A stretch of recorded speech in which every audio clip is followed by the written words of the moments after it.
لو كان عندك القدرة تغير حاجة واحدة بس في المجتمع هتغير ايه؟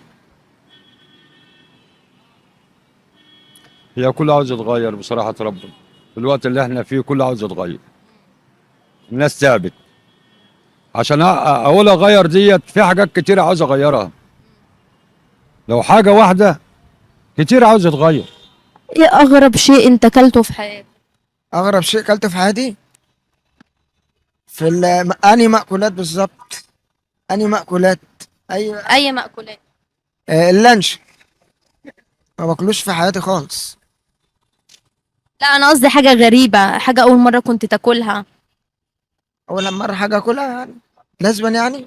ايه اكتر حاجة مجنونة نفسك تعملها بس مش لاقي الجراء؟ اكتر حاجة مجنونة مش لاقي جراءة. والله انا عايز اتجوز. عايز هي مجنونة بقى. اي عايز اتجوز. مش لاقي الجراء ليه؟ اه اهو حياة كده. شوف تقول لواحدة عايزة اخطبك. لا ما انا لسه بكون نفسي. لو كان عندك فرصة تغير العالم، ايه اول حاجة كنت عملتها؟ أغير العالم؟ لا بس كنت أغير من نفسي الأول وبعدين أغير العالم.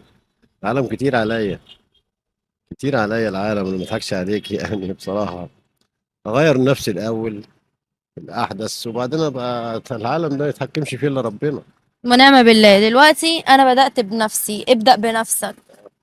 خلاص تمام، الدنيا تمام، الشخصية تمام، التفكير تمام.